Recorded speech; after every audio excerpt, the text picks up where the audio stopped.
Captain by a hook with a red beard. Captain by a hook with a red beard.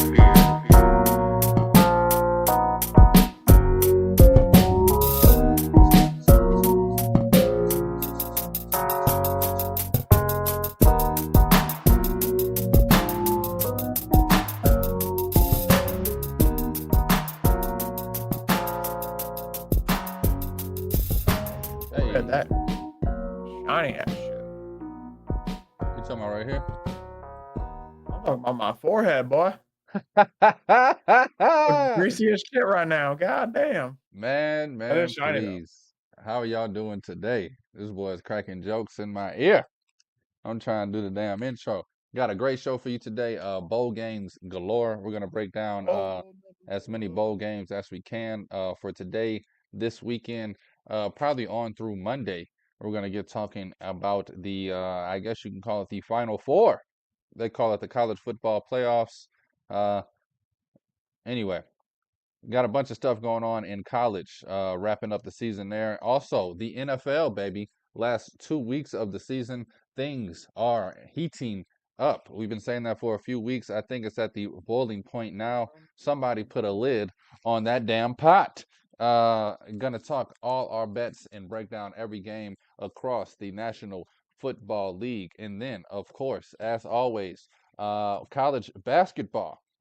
Um, you know that's where I shine, baby. College hoops. Got 6 bets for you today on a actual wonderful Friday. Some good damn games going on today across the sport. Pac-12 continuing their conference play that started yesterday. USC last night against Oregon. Yikes. USC might be in trouble. They fall to 6-6, while Oregon continues to impress me. The more I watch Oregon this season, the more I think this team is going to be in the Sweet 16. I'm kind of already marking it down mentally to see Oregon in the second weekend of the tournament. Like I said, 6 bets for you today. One in the Pac-12.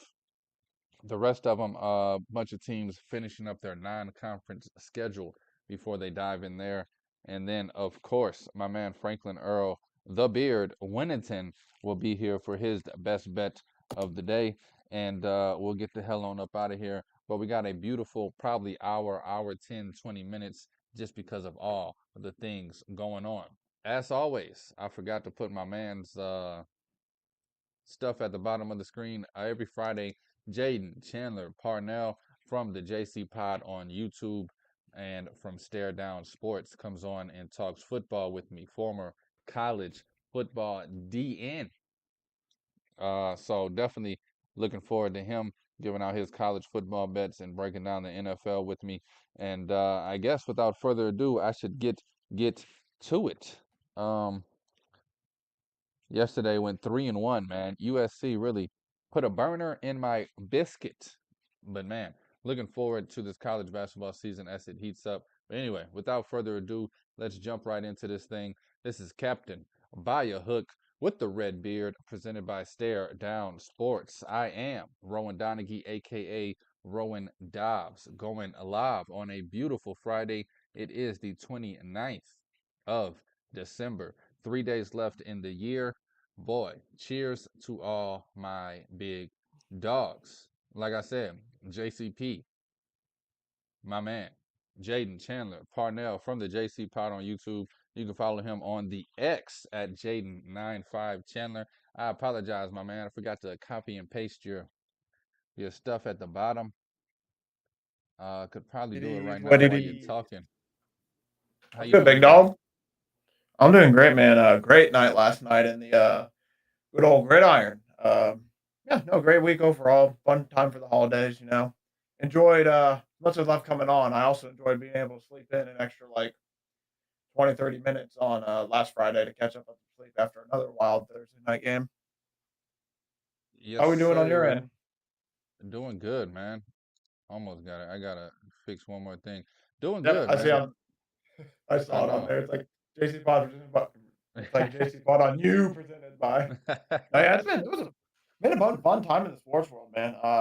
Crazy. I just like it finally I think just kind of hit me in my show. It's like, damn, no more bowl games. no more NFL soon. That shit Nah, hurt, man. this it's definitely a crazy time of year mentally because it don't feel like it. But we about to hit No, NFL playoffs here in about 2 weeks, and that's gonna fly by. Next thing you know, we're gonna be middle of February. Everybody's gonna be trying to catch up with some of the madness. I don't know why it's doing that. It's cutting off the I think JC5 there's on me. only I think it's only a certain amount of space you have on the scroll bar on OBS. I think I learned that too. I know, but it's the same thing I did on the. Anyway, new equipment, everything's new, everything's kind of different, messing We'll up. figure it out. We'll figure it out next week because that's what it's gonna look like today. Traded my green Um, screen for the scroll bar. We'll take it. Fair trade. yeah, got that man blacked out like a. Anyway, I was about to say Mac out, but who knows what that is? But yeah, man, we looking at March Madness honestly before we know it, and honestly, if we want to just really talk about how fast time flies, let's start talking in opening day in baseball, baby. It'll be here before we know it. But let's not jump the gun. This weekend, Wow, you're right though. Pitchers and catchers reporting in February, right? yeah, yeah, about 7, 8 weeks until spring training kind of gets underway. But anyway, I'm not here to talk about baseball for sure.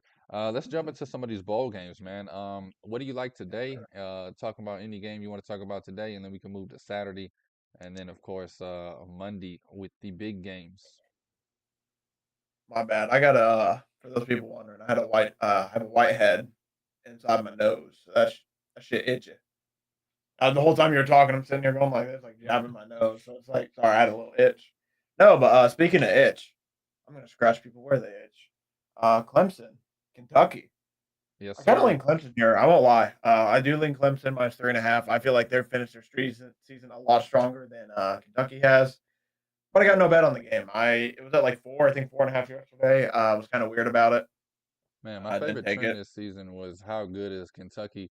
And about halfway through the season, they started showing me that they're not good at all. So I'm with you there. Still good. Still a decent season by Kentucky by their standards. But yeah, overall, it was not the most ideal season for them. I think I would say. But yeah, Clemson ending their season a lot stronger. I do lean them at minus 3.5. I haven't bet it, but I'll admit I made a little bit more money than I thought I would yesterday, so I might end up taking it now just because why not? It's the last game of the year, bowl season. I don't think Dabo and his boys. I think they're going to be ready. So the Gator Bowl should go a little bit crazy. So I lean Clemson minus 3.5, but I won't lie to you. I would be a little bit sad if the hook ended up burning me. Oregon State, Notre Dame. I got nothing there. No Sam Hartman, no Ardrick Estime, so no JC on this play because How do I you don't feel want to about bet the Notre over? Dame. It seems too low, man, to me. It's a number, What? probably. I mean, Notre 40 Dame's and a defense is half? actually pretty decent, but I don't know like how many of them are playing, and I also don't know like Oregon State. I don't know if DJU is playing for them as well. I'm assuming not because I think he entered the transfer portal. I think, or if I he thought might he be was getting done. drafted. I don't know. That boy been playing since I was in high school. Bro, I'm telling you, with this COVID year and all these extra years, we still got like 2 or 3 more years of like people finishing out their extra years before we're back to normal. Like That's I think this year was the first class like where they'll finally play like 4 or 5 years and they don't get their extra 6, 7. that's crazy. I will see though. I know DJU. I know I don't know how to spell his last name. Is it UI? Uli? Oh, bro, you Oh, talking? he is entering transfer portal. He is entering transfer portal. It's November 30th. Can confirm. So yeah, no, I'm just not going to touch this game. I think 40 probably wouldn't be a bad play because it is a bowl game, and I could see some fireworks happening because of some of these backups. But like I said, I could not tell you exactly who I think will win this game, and I'm 40.5 just not. feels too low for a college football game, no matter who's playing, unless it's Iowa. Honestly, That to is me, very fair too. Like I feel like most college games should easily get into like the 2020 range. So that probably should be something that you shouldn't have to worry about. Yeah, I don't mind it, but I don't know if I'm going to be on it personally. We'll just say. how you feeling on this Memphis plus 10.5 taking on Iowa I was State? about to say, and the great word to you, Memphis, Maine. Memphis, Give me man. Memphis plus 10.5. That's speaking of that's way too many damn points. Way, way too many damn points. Sorry about that. My ears were beyond itchy. I think we're good now. So sorry for the quick little disgusting 45 seconds. But speaking of disgusting, 10.5 points. That's disgusting. That's way too many, especially for this Iowa State team. I know Iowa State hasn't been bad this year, but like 10.5, I feel like it's way too many for a bowl game. I also thought I don't know. And I'm also a lot of these big spreads have just not been hitting. Like last week or yesterday, for example, SMU minus 10.5. Boston College was in Fenway, I believe. They ended up covering. I think was it like a night before? There was another team that was a 10 point spread. They ended up not covering. There's been a weird thing where I've noticed. I don't know how it is for all these days. The last like three bowl game days, the first favorite team loses, and then a lot of the dogs start doing work towards the back end. And the closer and closer we get to night, a lot of the dogs have been doing a lot better. Last night was almost the culmination of it with Arizona, Oklahoma. Oklahoma ended up falling short. So yeah, I loved Memphis at 10.5, plus 300 on the money line. I mean, if you got a little extra change, why not? That's pretty good odds, I think. But I mean, it could be a little bit better, I would say. I feel like money line wise, you might be able to find maybe a slightly better number, but 10.5, like I said, that's way too many points, and you're getting a hook. I think they keep it within 10 because it's a bowl game. I think this game will be fairly competitive. And speaking of another competitive game, so yeah, Memphis plus 10.5. That's my first official bet. This is my second official bet. Missouri plus 4.5. Elijah Drinkowitz standing on business against Ohio State and their transfer portal issues. No Kyle McCord. No Marvin Harrison Jr., I believe. Who else is sitting out? Who the hell knows at this point? Everyone sits out. You got undrafted free agents sitting out so they can get paid $50 to make a practice squad and play 3 weeks. Nothing get the kids, but play in a bowl game, damn it. Enjoy the memories. So I'm going to take out Missouri 4.5 because most of their team's playing. If I'm not mistaken, I think everyone, if not all their whole team, is playing in this bowl game except for maybe like one or two guys, and they aren't even like that important. I don't want to. Obviously, I think they're somewhat important if they're sitting out, but I think like last time I saw, like I would say 99% of Missouri's teams playing, especially like the quarterback and a lot of the players that did something. So I am all over Missouri here at 4.5, especially because I think this game, even if they lose, it's going to be by a field goal. There's motivation factor here. That's another thing with bowl season. It's all about motivation factor. Like in the last game, I think Memphis is a lot more motivated to win that bowl game than Iowa State will be, even though I think Iowa State has some motivation here. This complete opposite motivation. Ohio State, I don't think they want to be there, honestly, at this point. They had national championship aspirations. The second they lost that game, I feel like their season was kind of lost. Um, it's just nothing against them like that. I feel like Ohio State does not have nearly as much to play for. They're going to have another quarterback in that's not Kyle McCord. They're going to have not Marvin Harrison. So yeah, I'm going to take 4.5 with the team that has almost all their players playing, and I'm probably going to be on money line as well. I love that, man. Before we jump to Saturdays, I want to touch on something you just said. It is crazy that these college kids, like the whole memory of college football and finishing the season and playing in a bowl game and celebrating with your dogs, it's like you take that away from these kids because you think they're gonna be what? You don't want Superstars? to get Like hurt. it makes no sense to me. They're gonna go to the NFL, and most of them gonna fizzle out in 3 or 4 years. They never gonna win nothing. They never gonna feel like they won nothing. This bowl game, win or lose, is just a great feeling, a great goodbye if they're leaving, a great just send off, man. I don't know what happened to just the human aspect of stuff. Everything is so robotic these days, analytics Yeah, driven. Just all sad. the BS. Even if you do get hurt, kid, if you a top 5 NFL talent, rehab that shit for a year, come back, you'll have a chance to play. Um, I just don't like the whole sitting out thing. I don't get it from any aspect outside of avoiding an injury. But if you're scared to get hurt, you shouldn't be playing a damn sport because as soon as you put that thought in your head, you're gonna get hurt eventually. So, Exactly. And it's like at least play a half. Like, why not play the first half and then sit out the second half? I'm sure every coach on earth, like if you're that good of a player and you tell your coach, hey, I at least want to play for the first half and then I'll sit out, I'm sure your coach would be like, all right, that's fine with me. Like they would want you, and it's like you basically saying the memories, man. Like I tell you what, as a retired player, the first thing I think about is the locker room. I don't even think about I don't think about anything like game wise. First thing I think about is the locker room, and then it was the fun memories with the games. And even then, it's just those memories, man. That's all you think about is all the times with the boys afterwards. And that's what's going to suck for a lot of these players as they get older. They're going to think about and they probably won't come out and say it because they'll have millions, but they'll be like, "Damn, I really could have enjoyed that moment with my bros a little bit more." Because it's like, especially if you win a bowl game, like for some schools, like Jacksonville State, like I mentioned it a few weeks ago, Jacksonville State when they won that bowl game, those kids are going to remember that for the rest of their lives. That was their first bowl game win ever for the school. That was a big bowl win for them. That's gonna be yeah, something that they're gonna come back. They get to come back when their alma mater and be like, "Hey, I'm the Duke's Mayo Bowl champion. yeah, I'm a class this of champion." It's like, 2023, baby, whatever. Yeah. yes, and it's like some of this stuff really, really matters. Honestly, truly. Like, don't get me wrong. For the Ohio States and the schools like that, I kind of see it generally a little bit more. Yes, because they are NFL factories, but still, even then, enjoy the memories with your brothers, man. Seriously, I feel like I way too many people take that for granted now, and then you'll look back and be like, "Damn, I really messed that one up." Because who cares if you sprain your ankle or you do this or do that? Like, yes, injury will happen. Somebody will obviously get hurt because it will happen. Yes, but it's like, man, it's just makes me sad, man. Truly, as a guy who can't play anymore, just watching some of these kids sit out, it's just like, man, Yeah, just taking it for why? granted, man. For real. You aren't Also, like one more thing. Sorry to add it. It's like after college, man, you aren't promised any more games. Like once you like seriously, even if you get undrafted, like there's guys who make the training camp roster who just make the 53-man roster and they just never get called up, and then their career's over after 4 years. And it's like you never know. You they never could know have when been it's the over. highlight. Yeah, that's how I feel. Like even if you like, say you get drafted to a trash ass team, you play for 4 seasons, end up getting cut or whatever. Like you never won nothing. You went 4-13 in your whole NFL career. Like that would have been the moment that you had, like that you could hold on to. Like man, we won the Cotton Bowl or the Peach Bowl, whatever. And Missouri, they're trying to win their first bowl game since 2014. I saw. I think these kids will come out and try to get This is it one of their done. best teams in a while too, and I think a decent amount of them are coming back for next year. So this is something to build on towards next year as well. Only thing that does scare me is you said Ohio State's not going to have Kyle McCord at quarterback. And Yeah, I'm gonna be honest, Kyle McCord is the worst quarterback I've ever seen. They might have a chance, but anyway, let's move what on was I to say some about the sad. backup though? I think Ryan Day is a dumbass, bro. I think the backup's not as bad though, honestly.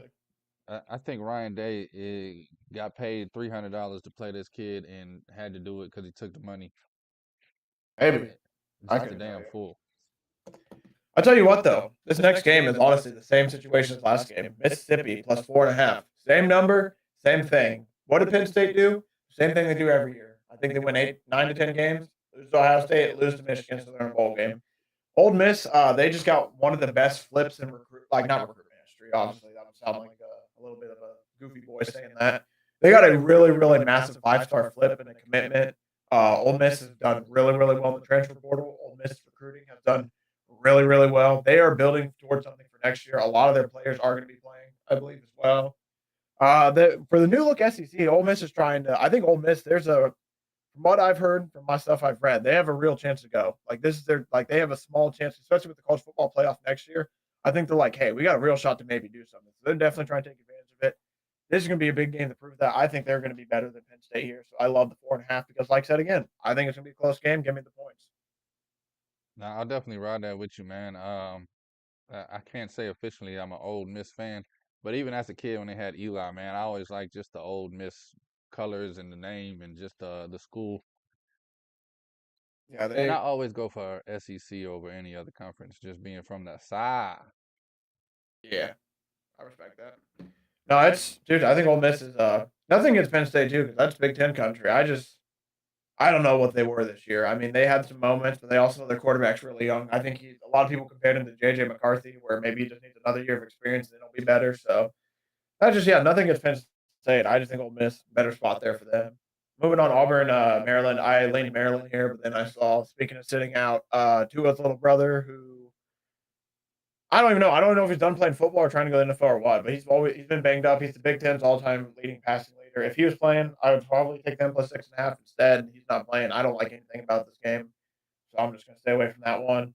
Orange Bowl, Florida State, Georgia. Florida State, nobody's playing. Georgia, I think almost everyone's playing, so I lean Georgia minus 19.5. But I'm just not gonna take this big number. There's just no reason to force this at all, especially because they're just I'm probably gonna be doing something with the family, I think, around this time as well. So it's like I am I gonna think worry about it. I think I'm gonna take this over just because Florida State's mailing it in, and I'm actually disgusted by Florida State's decision to do this. But who That's what I'm cares? saying. You got a Like chance to prove you're playing the number one team in the country all year. do what You got a UCF chance. did. Yeah, You remember that? Where they UCF they went undefeated, didn't make the national or didn't make a chance to win for the national championship. They won their bowl game. They went undefeated. They called themselves co-national champions. I mean, Florida State could do the same thing here, but it just makes the thing that makes me the most mad about this is they cried and cried and cried and cried and cried and cried and cried not about not making it in. Not saying if it's right or not. That's not the argument here. They did all that crying, and then they got oddly blessed with the chance of like, hey, here's the reigning national champions that probably shouldn't have got left out either. You have a chance to prove something here, and then they're just like, we're gonna sit out. Who cares? We didn't make the playoffs. We aren't playing. Like, all right, yes, I'm talking about it's loser mentality, and like soft. that's what reeks to me is like I. There's nothing against the Florida State boys at all. Nothing against them. It's just like, damn, man. Like, you guys, this is a real chance to play the national champion and prove something. nah, Definitely. we're gonna sit out. It's Definitely. And I off. think that's part of the committee. Nobody's ever talked about this, but I think that's what the committee kind of thought.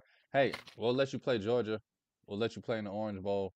It's pretty much the biggest game outside of the college football playoffs that they can have. Yes. And y'all just shitting on it. And I can see from the other angle too, like, nah, bro, we don't want that. We should be in Yeah, the college football playoffs. I But respect it too. Like I said, I mean, it's a respectable decision for sure. It's just sad. It's just sad to see, honestly, because it's like, man, you boys got something. You guys had a chance to prove something. Like, hey, because I bet you know what happens if they end up winning that game against Georgia. I bet you next time. I know it wouldn't affect those kids, but I bet you if they went 13-0 again, that committee would be thinking about it. But it doesn't matter because we're going to 12. We're going to 12 anyway. Let's go, Rex. But no, yeah, moving on to Toledo, Wyoming. Nothing here. Got nothing. I don't want to. I'm good. Yeah, I got nothing here. I lean Toledo plus 3.5. I haven't done. It's to the point where I'm like, I don't want to say fizzled out on bowl season, but it's to the point where it's like I don't need to be betting Toledo, Wyoming. This ain't week 2 anymore. I got my feeding in. I don't need to touch that one. I do lean Toledo. Toledo's not too bad, but I probably also would. I also lean Wyoming too because Wyoming is a little bit the bigger school, and I've been getting burned by these smaller schools, like not being able to show up for a full 4 quarters. Do we want to talk about the Monday game since I won't be here? yeah, All right, especially if you got any thoughts on them. We got LSU, I can burn through Wisconsin. real quick. LSU 9.5-point favorites. The Tigers. Yeah. Where you at? I lean LSU there honestly, but I'm probably not going to bet it. Wisconsin's probably the closest equivalent to Wisconsin is probably Iowa. And if that tells you all you need to know. I just don't. I think Wisconsin. This is their first year. I think with the Cincinnati coach. I can't think of his name. Shout out to him. He was really good. I can't. Oh, it's going to make him Luke Fickle. I think. This is his first year, so I think he just needs another year to build. But 9.5 is a lot. I think LSU probably should win this by double digits. Liberty, Oregon. This is literally the same thing where it's like I want to take Liberty with the points, but Bo Nix is shout out to Bo Nix, man, for actually playing in a bowl game. I respect the hell of that dude for that. Honestly, he earned a lot of respect points for me for that. So I think they're probably going to roll if they win. Oregon, literally, if they didn't play, take away Washington, they just beat the shit out of everybody they play. There's hella emphasis on that because they were just rolling teams. So I do lean to 16.5 there because basically it's nice because it's not 17. But like I said, we'll see on Monday. I might not take it. I don't know. Iowa 6.5 over Tennessee. This is the one where I thought it was hilarious. Mr. Undrafted free agent sitting out Joe Milton. This is the tweet that got me started on that. Somebody's like, now we got undrafted players sitting out. College football's ruined. That was the tweet that started all this. But no, I'm not taking anything in this game. Iowa's disgusting. Tennessee doesn't have the quarterback playing. I'm good. I hoped Iowa could cover 24 against Michigan. They didn't score a damn point. No, thank you. All right. So I say that leaves us the last 2 games. I'm very excited. Real quick, got 2 of them. Alabama. I'm going to say this before I give out the picks and everything. I don't care if any of these teams win. This is the first year in a while where it's like I would love for any of these teams to win. Alabama would be a cool story. For Jim Harbaugh in Michigan, it'd be the ultimate send off for him to go to the NFL. Texas, it'd be cool because we're back. And then for Washington, it'd just be cool because we haven't seen. I think Pac-12. There's Washington's Pac-12, right? Yes, sir. I'm not tripping. Pac-12, it'd be cool to see a champion end before they be the ultimate irony for a Pac-12 to win a national championship and then just to give them the good old middle finger and go to the Big Ten. That would be some funny stuff.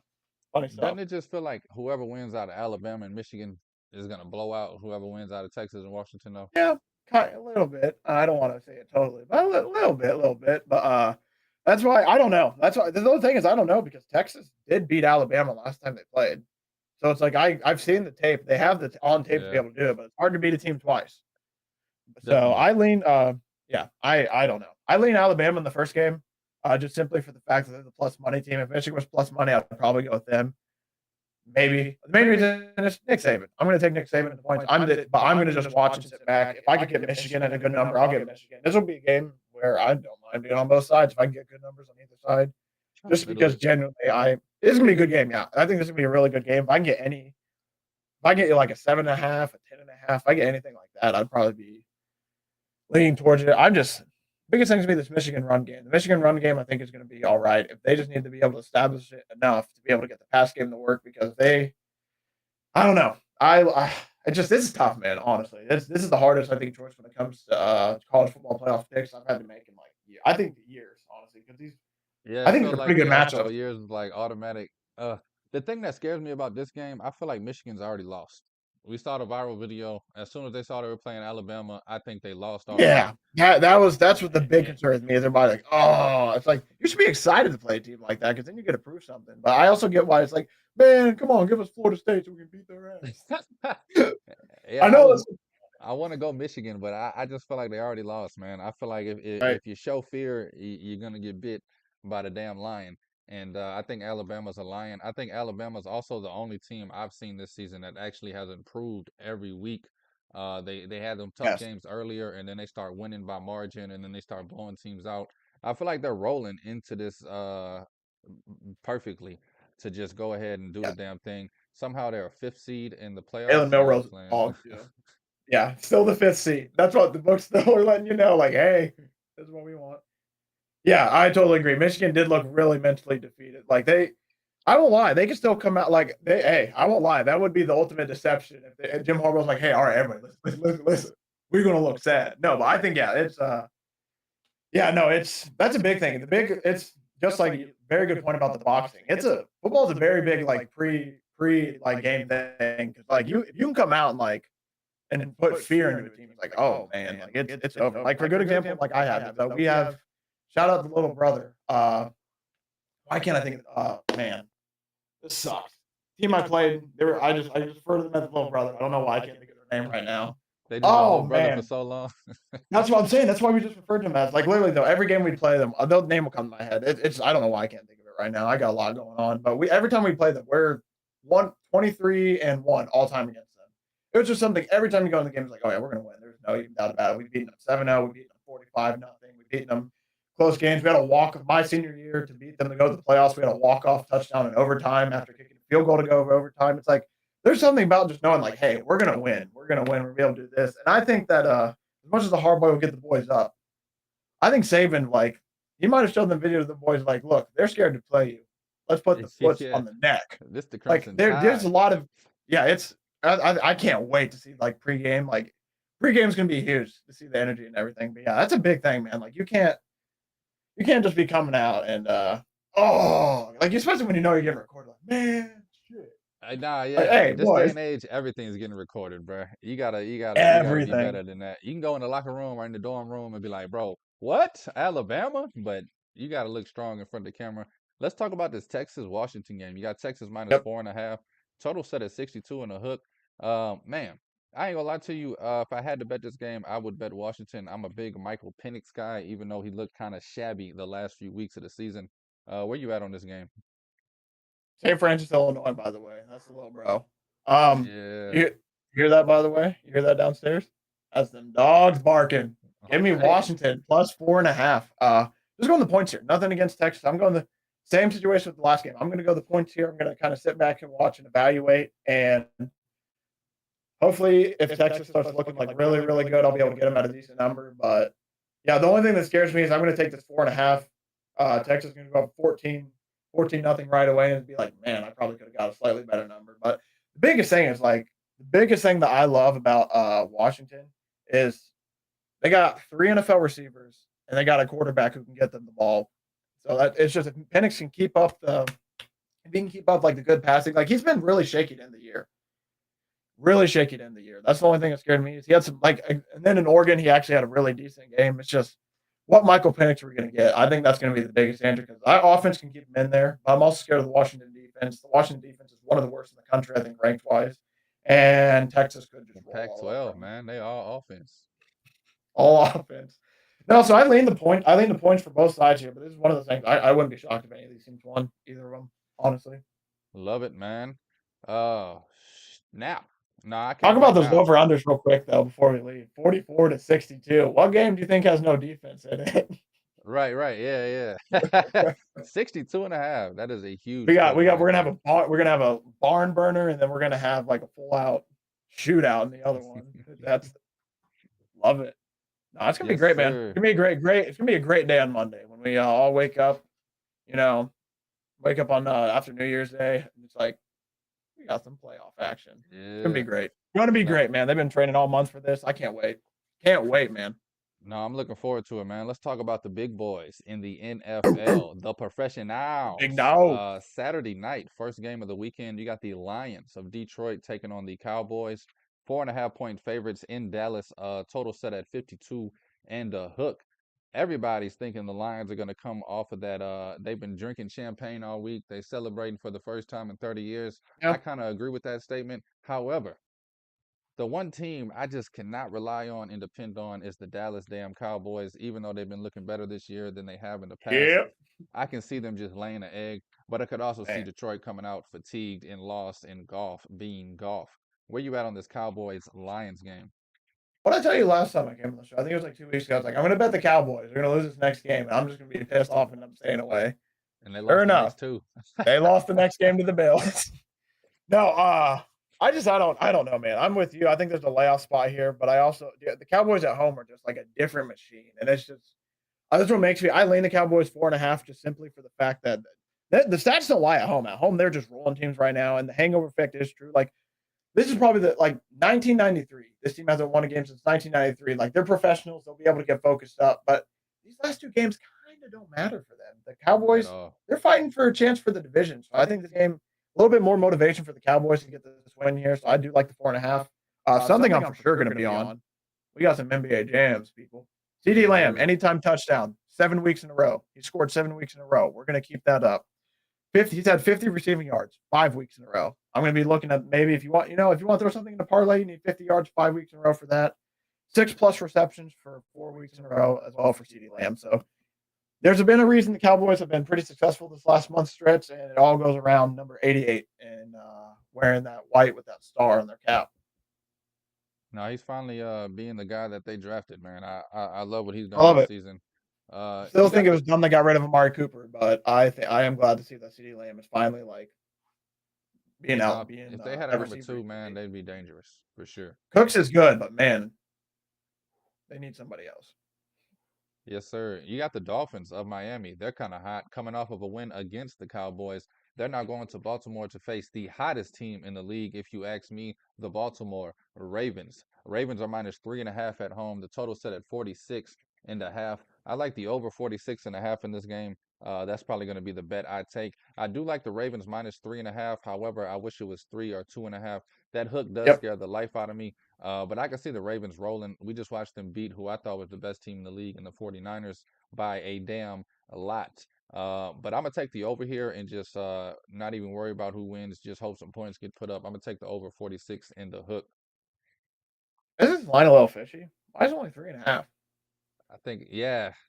That's the biggest thing is I'm just questioning what makes this 3.5 because everything in me is like 40. I mean, Ravens easily win by a touchdown. It easily should be like maybe 4.5, 5.5, 6.5. But there's something holding this line back. Is it Tyreek Hill's explosive ability? Is it? Because I don't think Jalen Waddle's playing. I don't believe he's in. No, He I might saw he be. I was don't out. know. He He's is out. out. Okay, I thought I saw Yeah. that. Read that report. There's just something that is bothering me about this game. I can't put my finger on. I feel like it's like, what am I missing? Why is this only 3.5? If I had to bet aside, I'm on the Ravens because it's like I don't. They've proven they're the best team in the NFL, and they also are. They also got they got that boy footsteps nipping at their feet, man. The Browns are looking hot right now. They went out too. The Ravens lose the last two. All of a sudden, somehow the magical Baltimore Ravens are playing in a wild card game, and those Cleveland Browns are hosting a home playoff game. It's wild to think about. So I think this is a big game for the Ravens. They need to win this.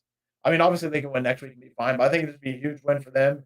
Get a big win over the Dolphins before the playoffs happen to kind of prove like, hey, this is our AFC, and then you can maybe rest guys next week because the game might not matter as much.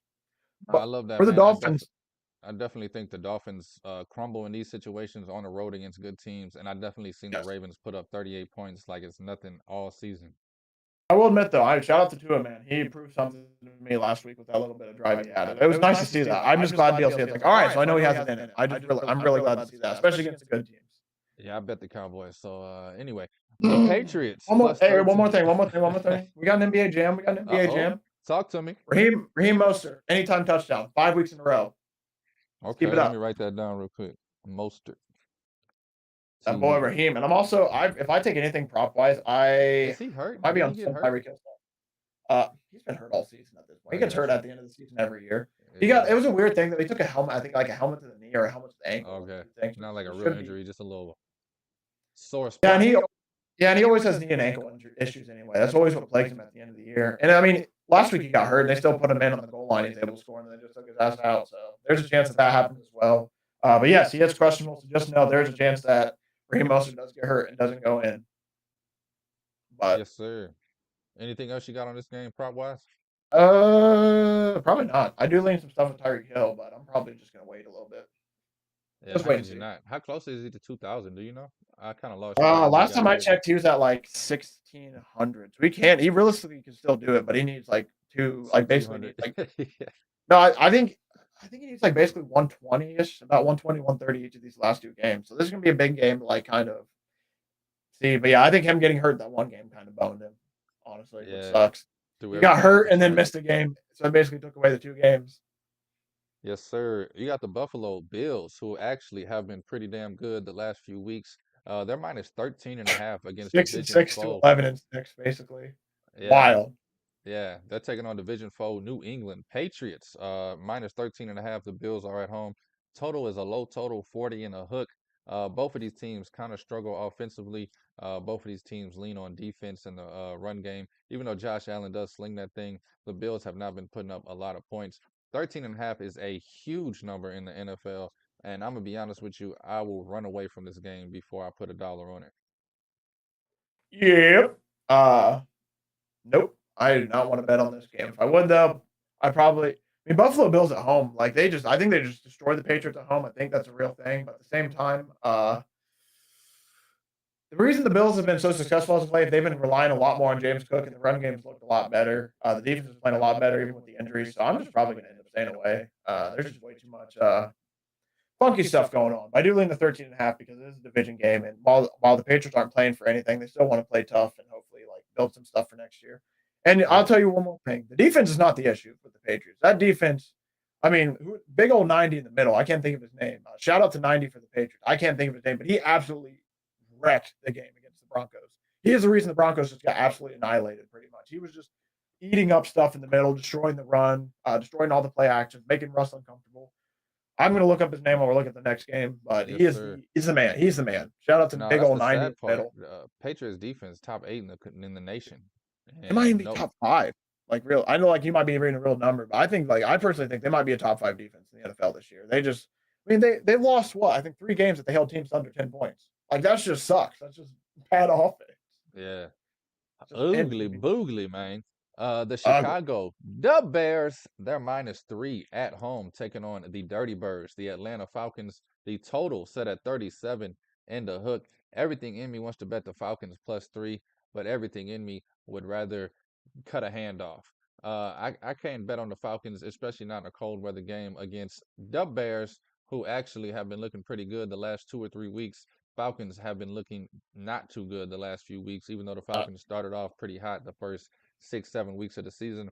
The plus 3 is enticing, but I feel like it is definitely the definition of my least favorite word in sports gambling. This is a trap line if I've ever seen one. Falcons plus 3, man, man, looks like a bowl of ice cream. You put your spoon in it, and it's cat poop. You got any? man. By the You way, got Christian talk to me. Barmore. I won't lie, you got me rattled with that one. It's like, man, you might be right about that. Because it sucks too, because I'm about to go to the podium and defend Arthur Smith. But no, by the way, Christian Barmore last week, just that in for the Patriots. 5 tackles, 3 assists, 3 sacks, and one, I think, forced fumble. And that's from an interior lineman, people. That's some impressive football. No, I do actually lean Falcons plus 3 here. I watched both the Bears game and the Falcons game. Bears Cardinals Falcons Colts games last week. I won't lie, the Colts just basically did not show up at all. The Falcons really didn't have to, it felt like do too much, but they did look impressive for what they had to do. I do like Taylor Heineke. I think he is a lot more. I think he is a lot better than Desmond Ritter. Nothing against Desmond. He just Taylor Heineke doesn't turn the ball over in the red zone as much as Desmond Ritter has as of late. And biggest thing for Chicago went up at basically 21-0 against the Cardinals. And I won't lie, I was like, man, why in the hell did I pick the Cardinals? Then I watched Chicago basically try to give away the game. The Cardinals just couldn't take advantage of it. I think the Bears were liable to lose that game against the Cardinals last week, and they were up 21-0. So I am for sure going to take the Falcons plus 3 here. I think the Bears could. I think the Bears obviously could cover. They've been playing really, really well. Matt Eberflus has saved his job with how well they're playing. that defense, since they've had everybody healthy, that Bears defense is lights out. They better keep Jalen Johnson. They will be some dumb asses if they don't sign that guy back. He is so good. They're trying to let him walk for basically nothing. It's like, no, you better sign that boy back. They might keep Justin Fields at this point too with how well they're playing. It just depends if they're going to pay him or not. There's a lot of good vibes going around the Bears. There's not a lot right now with the Falcons, but I'm gonna take the damn Falcons because I'm a jackass. Hey And man, I I'm want to be telling you, happy. you get them South Biggest thing, teams out the dome and into that cold weather at this time of year, they freeze up, man. I'm telling you. they might. The biggest thing too, also, 3 points, Younghoe Koo, potentially. That's what I love. That's what I love. Give me Younghoe Koo in the 3 points. I can dig it, man. And one last thing, man, I've been telling you all season, the Cardinals will fire somebody if they win too many games, man. They trying to lose Um, every game. Even if they, you give them a they damn game, we watched them go up 28-0 to the Giants and they still lost. They will not win a game. Like they looking mad when back they on that win. game, man. Looking back on that game, it's like, holy hell.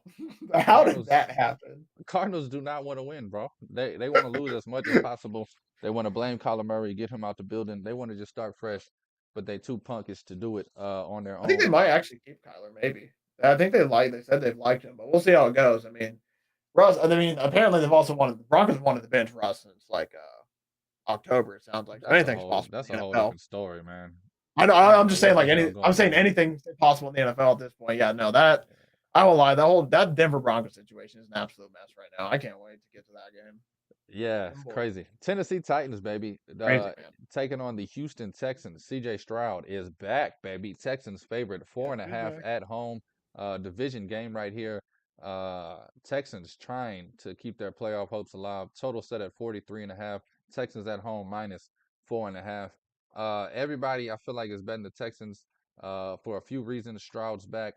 Titans, who knows who their quarterback's gonna be. Levis is out. I don't know if they're going to bring Tannehill back, put Willis back there.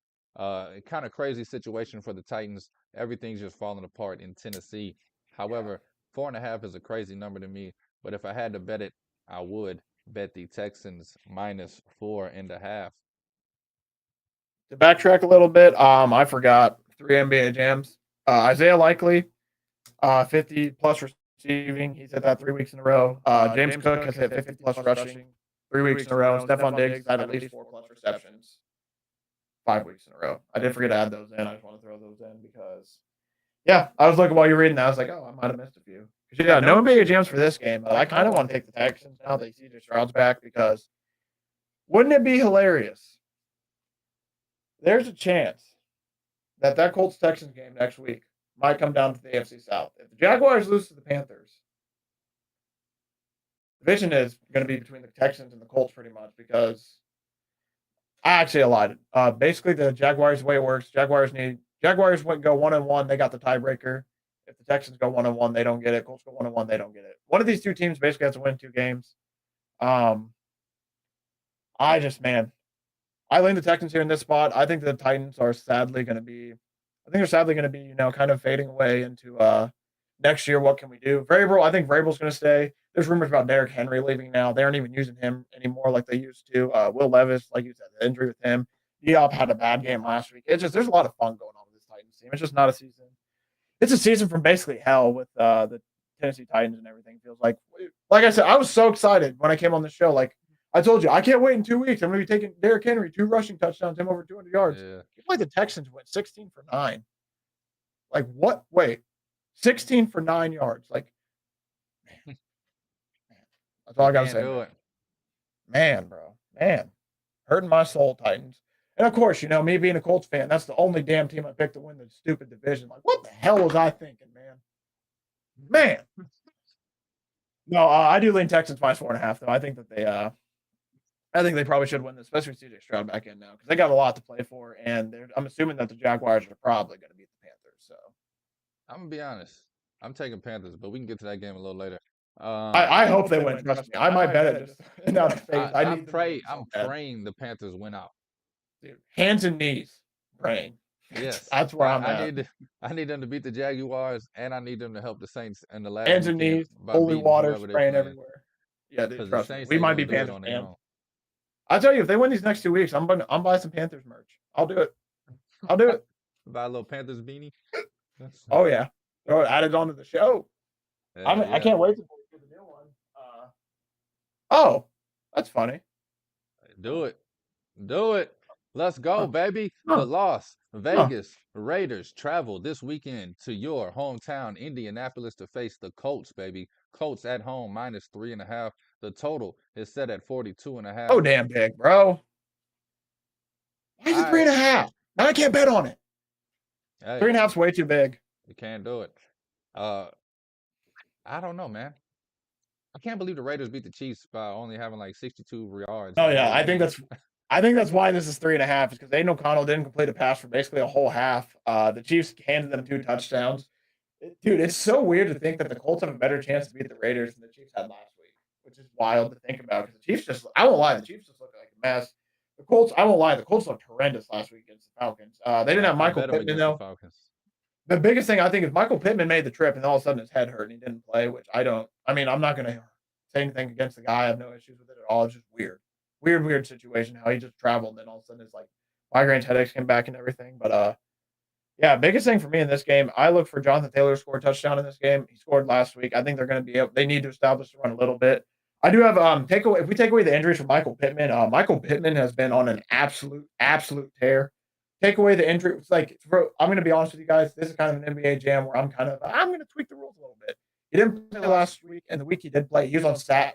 He was on pace to get all these stats, but he got hurt. Like he had 78 yards, and the stat I'm going to read out is 80. He had like 4 catches in a quarter and a half. Like these are going to be things. When Michael Pittman's been playing, the Colts have been really effective. And you want to know why? Michael Pittman, 8+ receptions, 7 games in a row that he's been in, 80+ yards, 5 weeks in a row.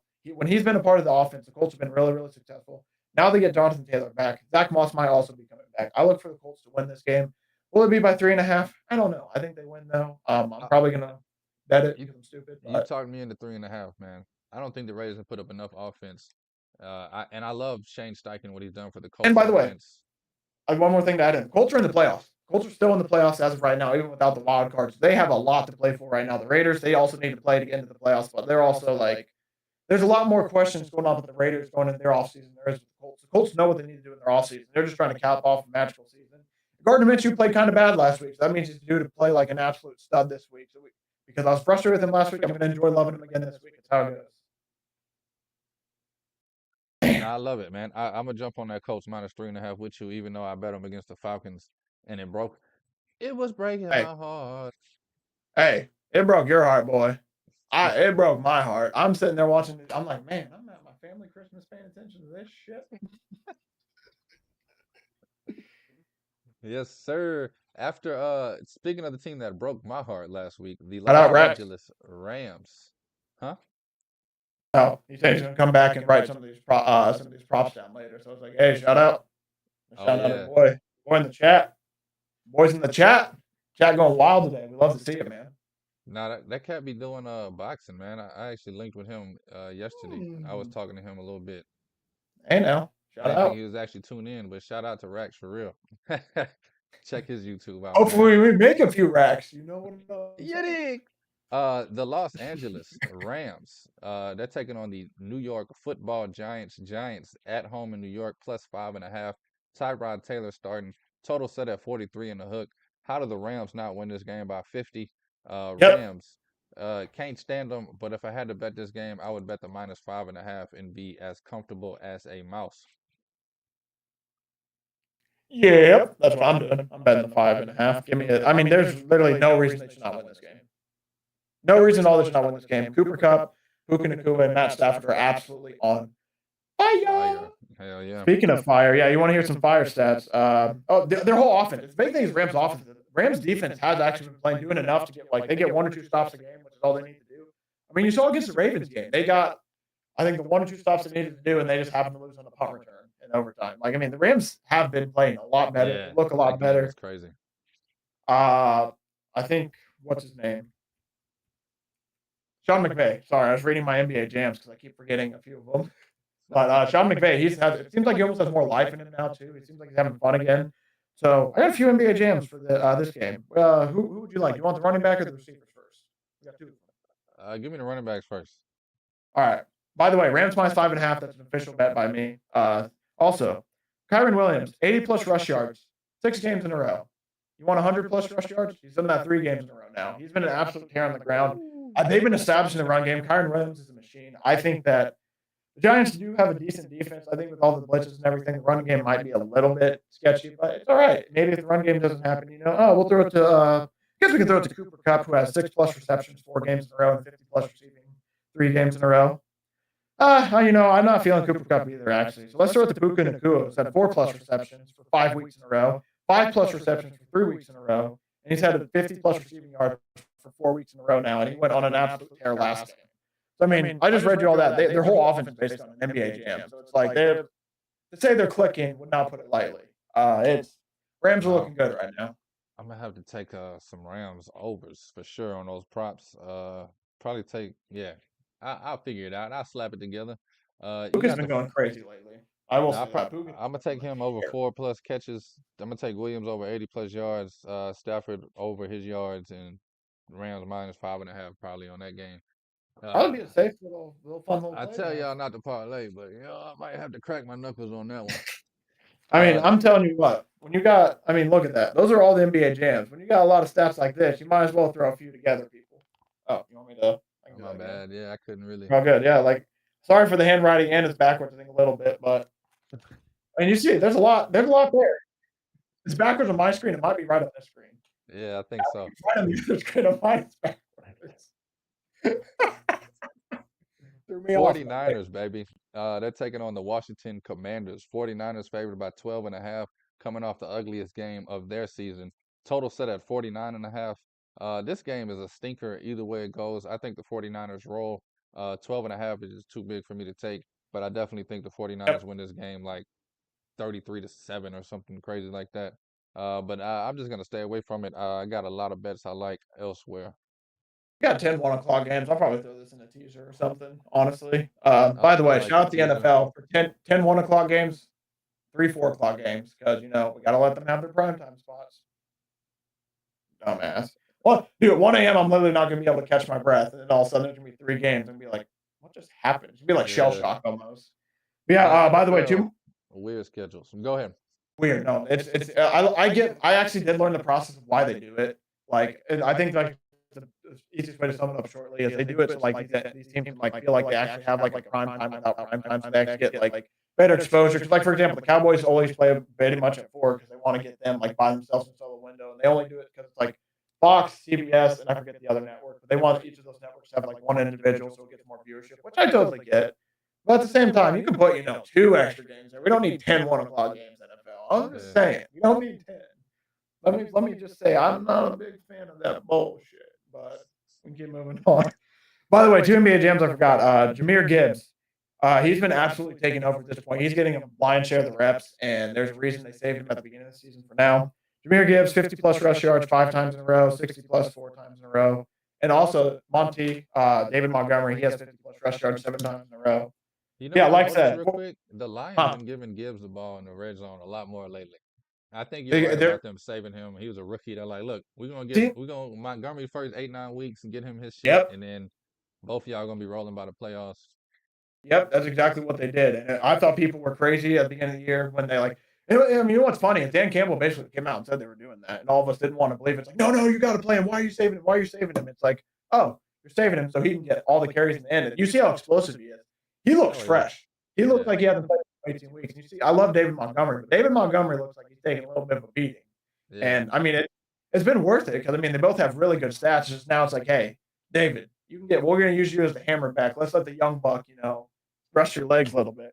Yeah, it's been really impressive work by the Lions. I think the 49ers have done something very similar, but instead of using 2 backs, they just use Christian McCaffrey because Christian McCaffrey, 70+ rush yards 7 weeks in a row, 90+ rush yards 4 weeks in a row, 100+ rush yards 3 weeks in a row. This boy is just running all over town. He's trying to get this MVP because Purdy ain't winning it anymore because he threw 4 picks because we're a week MVP league. So he ain't winning it anymore. It's going to be between Christian McCaffrey and... Yeah, we good. Did you hear me the whole time? Yeah. Did you hear me the whole time? By the way, like I said, it's MVP. MVP is pretty much between McCaffrey and Lamar at this point. Lamar hasn't locked it up. So for all these rush yards, it might be a little bit worth it. Yeah, it might be a fun little. Let's see if they have props up. If they have props up, I might make a quick parlay in 20 seconds. Let's see. Christian McCaffrey scores minus 370. You take the 49ers to win. That's minus 800. And then we'll do my 100-yard ones. Why not? It's rushing props. His over-unders at 88. You take him at 100 rushing yards. We get a nice little three-legger for plus 151. Christian McCaffrey, anytime touchdown. 49ers to win. Him over 100-plus yards. It basically just boosts the 100 yards from plus 130 to plus 151. That's what I view it as. So if you want to do that nice little three-legger, maybe throw in like some other stuff you like, hey, why not? Because I mean, like we're being honest, like you probably will score. Odds are horrendous. You should never take that. You should never take their money line. Maybe even throw in a spread. You want to take them minus 6.5 if you like that. You can definitely get a nice little three-legger out of Christian McCaffrey props and stats. Love it, man. Panthers of Carolina taking on the Jaguars of Jacksonville. Trevor Lawrence beat up. Trevor Lawrence trash. No hurt. That's my opinion. The Panthers +6 going into Jacksonville. The total here set at 37 and a hook. I'm rooting for the Panthers, but I could give a hot ham about this damn game. I think I just hate the Jaguars because my man's been betting them the last few seasons and they've been slapping, and I just want them to lose personally. I mean, man, it's just so hard to watch. Like, I mean, it's funny because people are like, what's happening with the Jaguars? And it's like, what do you mean? They're going back to what they've been my whole lifetime. Yeah. I've watched this Jaguars team very, very closely for a few years. My first ever football game I went to, the Colts beat their ass by like 36. Like Yeah, it's the division. that's my yeah. And that's the biggest thing is like they have looked a lot better as of in the recent years. They have started to get a little bit better. Like those 2017 year was pretty epic. Like old mortals. No, when it comes to this game, yeah, I'm the same boat. 6 is way too many points. I'm very scared because the Jaguars defense is like sneaky bad. Like they can be good. And like the big thing is they usually beat up on the bad teams. And they play really bad against good teams. With how hurt Trevor Lawrence is, man, it's been tough, man. I won't lie to you. There's something I heard a few weeks ago that stuck with me that it has me like it's nothing against Trevor Lawrence. It's just how we thought about it. Apparently, when it comes to like the mentals, like the Peyton Mannings, the Tom Brady's, like when it comes to their mind, they got photographic memories where it's like I can see this coverage. Like Aaron Rodgers, the recall. Like you guys ask Aaron Rodgers about something, he's like, "Oh yeah, I saw this coverage. 2011, Detroit Lions are in a 3-by-3 set on defense. They had a cover 2 in the back, and like we were able to run this one route. And then 14 years later, they're running again. He's like, "Hey, Devontae, you know what we got?" He's like, "Hey, remember 2013?" Like they got stuff like that. What I learned recently is apparently Trevor Lawrence, like his memory's not like that. It's apparently he's not. Don't get me wrong, he has all the talent in the world, has all that. But when it comes to like his memory and his recall, apparently when he was going in for all of his tests and everything, like when he's getting drafted, a lot of the people were saying like, yeah, that recall's not as good as it probably should be for a quarterback, which is nothing against him. That's just basically that's his one downfall. So like when he comes so that's why you see him sometimes make the same mistake over and over and over again. Sometimes you can't find this coverage. It's like I've thought about that. It's like, I wonder if the recall is a real thing because that is a thing that can get you beat in this league. Is like if your memory isn't like the best. And there's nothing against him. Like I said, the kid is very talented. He's a really good quarterback. It's just learning about that recall thing. It's like, now it kind of makes sense why you see him sometimes make the same mistake 2 or 3 times, and then he's like, and then he finally fixes it. It's like, so that stuck with me for forever. Even then, I think the Jaguars should probably still cover the 6, but I want them to lose so the Colts can win the division. Yeah. So I ain't gonna bet this game. No, that recall thing's a real thing. That's not me bullshit. That's actually something I've heard that from NFL, like real NFL people come out and said it. The kid spent 5 years at Clemson. Y'all thought he was NFL ready. He should have been NFL ready 3 years before he went. I never liked Trevor Lawrence. Never been a fan. Always thought he was average. Surprised he's doing as good as he's doing at the next level in the NFL. The Cardinals, they're plus 11.5 taking on the Eagles. Cardinals? Eagles? This game's for the birds. Total set at 48. Eagles at home, 11.5-point favorites. If I had to bet it, it'll be the Eagles. But man, I just feel like the Eagles are beat up everywhere, every position. I think they win this game, but I don't think they win it by margin. Where you at on this Cardinals-Eagles game?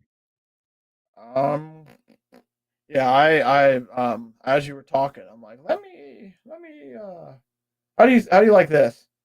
49ers minus 6.5, Eagles minus 5.5, Falcons plus 9. Like what do you think about the Eagles and 49ers number though? I like all three of those. It's another teaser team. I say I won't lie. There's another 4th team you can add in that to make it a little bit juicier. But I think the Eagles are another one of those teams. Like I'm not a big teaser guy, honestly, because teasers do get like it sucks. I had one last week. Colts plus 9. They get that ass blown out. So they were the only team to lose in my teaser. But this is I think, a really good teaser team right here because I think the Eagles win, but they have not been covering at all. I mean, we saw with the Giants last week. The Giants were in it the whole game. They even had the bench DeVito. Shout out, man. Shout out to all the people who got the Tommy Cutlet sweatshirts on the day that they got benched. That's tough. Bro, That's tough. it's funny because I tweeted before the game. Damn, I forgot we was gonna have to sit through a Tommy DeVito special before the I damn saw game. that. This kid is not special, and then an hour later he gets benched. Man, shout out I'm to gonna Tommy give him DeVito though. He made all the money he could make, yeah. and now we'll never hear from him again for the rest of his I'll give him life. a chance to be a backup. I think he'll be a solid backup for probably a few years. We'll see if he hangs around. The biggest thing is for him now. Hey, take the time to develop. You got some tape out there. You've showed some promise. It's just I don't know if he's I don't know how much of an NFL quarterback he is starter wise, but we'll see him. Nothing against him. But also one NBA jam for this game. AJ Brown, 5+ receptions, 5 weeks in a row. Basically when it comes to the Eagles, I'm going to take Jalen Hurts to score a touchdown, and I'm going to take AJ Brown with his receptions. That's probably about it. At this point, it pisses me off. I got DeAndre Swift on a touchdown last week, which was kind of nice. But nothing's more frustrating than having DeAndre Swift score a touchdown, watching him get tackled at the 4, and then you're like, all right, come on, fat boy shove, come on now. And then they do it and get 5 yards, score a touchdown. It's like, God damn it, bro, every time. I just get mad because I never take Jalen Hurts. I've taken him like 5 times this year. He scored 15 touchdowns. Like, what the hell am I thinking? They get inside the 4. I mean, they're doing the same play. It's like, all right, they just said screw the player stats. We're just gonna give. Hey, I don't blame him. If it was Madden and I was able to do that, I would do it all the time. If I was able to be that strong and run it, I'd run it all the time because it's unstoppable. No, that's one thing I used to love about Brady. Believe it or not, every time it was a 1 yard, you need 1 yard. He's QB sneaking that thing. He got 1,000 yards out of it. Yeah, 1,000 yards out of those QB sneaks. Yeah, yeah. When you have a quarterback that can squat about 600 pounds too, it's like you might as well take advantage of it. I mean, we're seeing the cool tricks they're doing out of it now. Like you're seeing, he waits half second, pops to the left, and they got to. While everyone's smashing in the middle, it pops to the left. There's a big gap. He gets it because he has strong legs. I mean, I'm just waiting for the day they do a pop pass out of it. That's going to be awesome. Where they basically basically their whole O line basically is going to have to get ran over because they can't go upfield. Yeah, just go. I'm telling you, they're going to do it eventually. I don't know when. Might not be probably this year. playoffs. Might not be next year. Eventually, I would say probably deep playoff game. Like I know they got it, or they have like the end round out of it. Because like everyone else is trying to make the sneaks out of it. I think the only team I'll work for like super well is the Eagles because like they just are like not. But you know what they're going to do? They're just be like, screw it. Why do all that when we just get it every time? Yeah. Honestly, like why be extra when we just get 5 yards out of it every time? I mean, seriously, you watch other people. I'll spend a little bit more. Just one more thing on it. Like seriously, it's impressive. You watch other teams around the league do it, and then you watch these boys do it, and they do it just flawlessly. I mean, you watch these other teams; they're struggling. They finally just barely get it. Nick Mullins is getting shoved back. We watched it last night. They tried to do the QB sneak last night with Trevor Siemian, and his ass just got flattened in the backfield. And then you see Jalen Hurts. 6 yards, 6 yards, 6 yards, 6 yards. You gotta have heart to do it. Impressive. You gotta want to go in there and get that yard. It ain't no. And you see Jason. Did you see Jason Kelsey last week after they scored that touchdown? He gets up. Yeah, I mean, somebody had to be chirping to him because he gets up just screaming in his face like, yeah, and you can just see him like screaming, getting in people's faces. People are shoving him. I mean, I'm telling you what, they got some mean dudes on the offensive line, especially when they get in that front. Because you got to think about it, that's an old ass dude. He's right. I mean, shout out to Jason Kelsey. He's the one who also makes this play go. He is. Not many centers can do what he did. I mean, if you watch him at the bottom of the pile, he's seriously like getting under these guys and getting like 6-7 yards. It's impressive. No, yeah, it's the reason he's retiring after this season. They beat him or next season. Yeah, I think. Yeah, my guess is this season, but I wouldn't be shocked. Sometimes they put the camera on him, and I just be like, he's done. For me, it's when he gets up at the end of that. You just see him go. Yeah, he starts seeing that old man stretch. I got a few daughters at home. Maybe I should just go play with them. Hell yeah! Shout out to Kelsey, man. He's a dog. A few more games to get through. The New Orleans Saints. Who that say anybody can beat them Saints? Everybody's beating these Saints. Please, please, please, please fire Dennis Allen. Get rid of Derek Carr. Get Jameis Winston the hell up out of here. Let's get some fresh shit going on down here in New Orleans. But the Saints still got playoff hopes. I'd bet my life they don't make the damn playoffs. Saints plus 2.5 taking on the Tampa Bay Buccaneers. Buccaneers minus 2.5 at home. Total set at 42.5. Mike Evans, Baker Mayfield having a hell of a year down there. Tampa Bay rolls. New Orleans Saints, worst team in the damn league right now. Get them the hell out of my face. Where you at on this game? I'm done. Man, are they going to keep Mike Evans at plus money all year? Staring at a wall. I tell you what, I thought I had it miserable as a Colts fan last year with how bad our team was. Watching the Steelers fans and the Saints fans this year, it's like, man, at least we had no talent. We had basically like not a lot of talent. So it's like, man, we're just a bad team. You guys are a good team. That's just bad. No, Mike Evans, anytime touchdown plus 120, give it to me. He's been a scoring machine. He and Cortland Sutton, they single-handedly have paid for a few things for me this year. I might as well just shake their goddamn hands next time I see them. I owe those men a firm handshake for what they've done for me. Maybe even a hug on it. They've been paying some bills around this month. Oh, paying some bills, paying for some McDonald's, paying for a meal here and there. I mean, they've been doing your boy right. We'll just say that. Especially for those of you who also rode with me on the season future for Mike Evans to score 10 touchdowns this year. Hey. No, but I think in Bucks minus 2.5 here. I think that they win with this win, they win the division. I just don't even know how much heart the Saints have. If they go down early a little bit, I just don't know how much the defense is going to want to play for the offense. Every week I watch Derek Carr go from crying to be like, yeah, you saw me do that. Yeah. That's bro, you can't be flexing when you're the week before. So it's I don't know. I don't like the vibe. This is a big vibes game for me. I like the vibes out of Tampa Bay. I do not like the vibes out of New Orleans. And also Tampa Bay are just coming off smoking the Jaguars. I mean, they beat the hell out of them boys. Slapped them boys silly.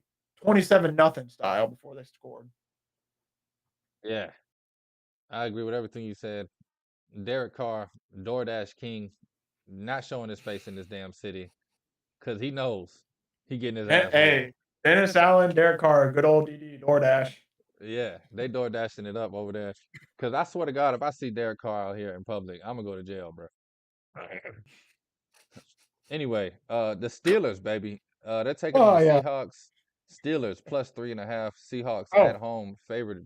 Go ahead. One more NBA jam. Sorry. Rashad White, anytime touchdown. He scored 4 weeks in a row, but he's minus 160. Wait to get it live. The live odds will be better after a drive or two. You heard it there first from the live betting king. This man texts me every week. It'll be third quarter, and he just sends me a screenshot of a plus 700 touchdown. He just bet 2 minutes before he scored it. I ain't gonna act like I don't bet people that don't lose. But I will tell you what, I have been doing pretty well recently. Finding some of these boys have been scoring that Kareem Hunt one last night. Yeah, I heard the knock on wood. Hey, I'm not gonna jinx it, man. Hey, I know not to play with fire, man. Betting gods have been blessing me. I'm not gonna disrespect them and spit in their mouth and act like it's been all blessings. They slapped me a little bit, but they've been rewarding me. Love it, man. Still, Seahawks favored by 3.5. Great odds, taking on the Steelers. Total here stood at 41.5. You know who's going to be the quarterback for the Steelers? I don't. Rudolph. I'm staying away from this game like it's on fire. Yep, I have nothing in this game honestly as well. We can honestly just. I lean Seahawks after last week. Seahawks really were just making me stressed out in Tennessee. I think they should be a little bit better at home. Assuming Mason Rudolph starts, I would like to see another start out of him to see how he does because I don't. I mean, they had a slant go 86 yards to the house and kind of set the tone, and they had some fumbles. I want to see it. I want to see another game Mason Rudolph. So I don't know what the Steelers team's like, so I might just stay away. Good live bet spot if you can get the Seahawks at a better number. Chiefs at home in Kansas City, -7. Desperately trying to get back on track. I'm sick of seeing Kelsey and Mahomes look like 5-year-old kids on the sideline. Chiefs -7 taking on the Cincinnati Bengals. Total here set at 43 in the hook. If I had to bet this game, I would bet the under. But who am I? I'm not betting nothing on this game. I'm staying away from it. Yeah, I hate to say it, but I don't know. Jake Browning's story struck midnight. That thing really did not look like a horse carriage. That thing kind of looked like a pumpkin with some stuff on it. Yeah, I don't know. I'm staying away. I hated betting on the Chiefs before when they were winning and not covering. I hate it even more when they just aren't covering and losing. It makes it even worse. I'm off this team, especially after last week, man. I have a disgusting taste in my mouth after betting on the Chiefs last week and then watching them give up 2 fumble touchdowns right away. That hurt. I'm sorry. They gave up the 2 touchdowns. I bet on them right away, and then they did nothing the rest of the game, and they just looked like buns. No, I hate to say I called it, man. But before you did, season, I'll give you credit. Something wrong with the Chiefs. They're not gonna have a good season this year. I thought they would at least be all right, but man, they are right to what you said. They are just not right at all. I think this is somebody compared this to Brady's last season with the Patriots. And I thought that was a really good comparison. Like his weapons are like kind of lacking. I mean, no, Rasheed Rice has been good, but he's still a little young. He's a rookie. He's a rookie and he's the best receiver. I think they're it's a little bit on their GM too, like thinking, oh, we're not going to sign anybody. Sky Moore is going to be good. Really, No, it's like definitely on they the GM, man. If you look at the let Chris talent that Jones sit they, out for super long, and then he finally pays him after sitting out. Like, bro, just pay him beforehand. Why are you just letting him sit out if you're going to pay him anyway? Like, there's a lot of stuff that just was a weird year this year. It's yeah, because of Taylor Swift. I don't think that has anything to do with it. That has nothing to do with it at all. I Kelsey's think just old. The GM just messed up a little bit with some moves. The they all offense just is not comfortable, the man. They same. got 2 Eric rings. Bieniemy. Also, Eric Bieniemy's gone too. I'm Biggest. sure that's a big piece of it That's the too. biggest part. Because you saw the I don't first think a few lot of weeks. people realize how much he did. First few weeks, Commanders was dropping 35 on everybody's head, and the Like Chiefs it were was dropping nothing. 12. Yeah, Yeah, it's. I do have one thing though. Rasheed Rice. He has had 50 plus yards 5 games in a row, 6 plus receptions 5 games in a row. He's been the only part of their offense that's been really good. I won't lie though, a little pissed off at him last week. Had the over under 6.5. Homeboy caught 6 receptions, and that's then how you Patrick do it. Mahomes threw like 4 horrible balls to him, so he couldn't get a seventh. It's like, ow, man. That's how you Yeah, do no. it. This Chiefs team there's just something wrong with them. There's something wrong with them. I think it's a locker, like you said, they might be comfortable, might be just a locker room thing where the vibes are a little bit off. I don't know. I think their season. Another thing some people are saying too is their season was probably just a little bit too long last year, and it's carried over to this season. I think Super Bowl hangover might be a real thing as well. I think Yeah, that's really effective I for think this all of season. that combined, man. Yeah, You think you could just get rid of all your wide receiver talent year after year, and Mahomes could just make it happen? You get a nah. new offensive coordinator. You're everybody's fat, been eating steak and shrimp all summer. Ain't nobody been working, man. Kelsey's a year older. They've been shooting 30 commercials a damn week. All I see is Chiefs Hey, players in commercials, dog. That's I was about to. I'm about to say too. I think they need to watch out what they do with these commercials because I ain't gonna lie. Patrick Mahomes getting that butt slapped. Ain't nothing like seeing him being the most valuable bundler. yeah, Like 5 seconds later, he's with the confetti. yeah. He's just Nah, like, bro, yeah. you getting slapped. I just watched you cry. How are you gonna celebrate right now? Fucking Horrible Andy Reid's timing. trying to steal some chicken nuggets. He's like, ooh. Let me So get them yeah, they're showing nuggets. these commercials, and they're back. It's like Chiefs are down 24-7 to the Raiders. The Raiders haven't completed the passes halfway through the first quarter. Aiden He said O'Connell has 62 yards. It's like, bro, 2 that's the things biggest at thing. once. They lost a quarterback who completed 9 passes, had 62 yards. Like, and the best part too is their defense held them. The defense did a great job that day. The offense is just like, man, the offense is hit by the plague. There's just stink all around that joint. Yes, sir. Chargers, baby, taking on the Broncos. Broncos minus 3.5. Some kid named Stidham's going to be starting because the Broncos are being some Hey, that boy black HOESs. magic. Total set He at did this to 36 Derek and a Carr hook. last year. Last 2 games, Derek Carr was benched. Jared Stidham came in. Denver, last 2 games, Russell Wilson benched. Jared Stidham comes in. That's crazy. I That didn't know boy that was has the a same guy. yeah. I learned that just recently. It's like, man, that boy up to something. We might need to keep an eye on him. Boy got that Boy up to, voodoo. I I got don't. nothing this game, by the way. Yeah. One game I do have something on. I bet this game yesterday. Packers money line plus 108. Now the Packers money line is minus 102. Give me the Yeah, Packers, baby. They're taking on the Vikings in Minnesota. Minnesota's favored by 1.5. Total set at 43.5. Packers, they've been on a roller coaster all season. I'm hoping and praying that we catch them on the top of the roller coaster this both. game. Vikings just been falling apart left and right. Give me the Packers. Packers money line, man. Sunday night football to end the week. Vikings lose Hawkinson for the year to an ACL as well. That's horrible. ACL and MCL. He'll be good for next year though, but that's tough loss. The Vikings are starting another quarterback. Their guy threw for 400 yards last week, and they're going to bench him because I guess he had 4 picks. Maybe I don't know. I just feel like the vibes with the Vikings are just weird. They just have another quarterback starting for them. They've just had way too many quarterbacks. At least the Packers have some continuity there. That's the main reason I'm on the Packers here. They at least have had all their guys playing. They're playing all their guys again versus the Vikings. Jordan Addison is also hurt, and they've just been bouncing around dudes. So at quarterback, so it's like at a certain point, man, I just feels like I feel like the offense just loses a little bit of juice if you just see quarterback after quarterback after quarterback after quarterback after quarterback after quarterback just coming in and start for you. It goes from Nick Mullen, Josh Dobbs, Nick Mullen, Josh Dobbs. Now it's Jaron Hall, Kirk Cousins. He's gone. Now it's Josh Dobbs. It's like certain point, man. Like you just gotta Gotta stick with somebody at that point, man. You're just killing the confidence of everybody in that locker room. It feels like. No, man, I agree with that 100%. I hate the healthy scratches with a guy that won the game for you and then lost the game. It's like, dude, let him average out, let him water out, whatever the saying is. Don't just bench a guy that's Yeah. been honestly on fire all season with the Cardinals and the Vikings. Um, And then but same man, situation goes with Russ. Like before I go, like Russ, he's been apparently like their thing came out. They wanted to bench him in October. He's been playing pretty well since October, and he finally has one like a semi-badish game, and they just put his ass down. I mean, they're gonna get him rid of him, I think too. It's just like it's tough, man. I know the NFL's a tough business, but some of these some of these questions, man, they just make you wonder. 'Cause, like for the Denver Broncos, you're telling them they're benching Russ, and they still have a chance to make the playoffs. I mean, it's a long shot. They still got a shot. What does that tell the locker room? no, if I'm a Like it's Broncos just fan or a Broncos player, I'm pissed. pissed. And then Sean Payton comes out and is like, I can't replace all the offensive linemen. I can't replace all the wide receivers. I know he went on a long monologue, but like, hey, buddy, you brought in 2 or 3 of those offensive linemen, and Cortland Sutton has been scoring all year. It's like, it's weird situation. I didn't like what he said at all. I won't lie. I love Sean Payton, but I did not like the way he was talking right there. I I mean, mean, I know he also blamed himself. He also said like, hey, if I don't fix it either, like there'll be another coach up here talking to you guys. So I at least like how he threw himself in that. But I won't lie, he literally just lined everybody up and was just taking a Tommy gun and just yeah. going down the line on everybody and put himself up there too, though. So I give him credit. But The crazy part man, is half those guys he's talking about is guys he brought with him from New Orleans. yeah. And the guys he signed in the offseason, like McGlinchey, he was talking about offensive line. He signed McGlinchey. Quentin Miners, he's been pretty good this year. I don't know why you're throwing him on the bus. The center, I could probably agree. I don't know the center how he's been playing too well.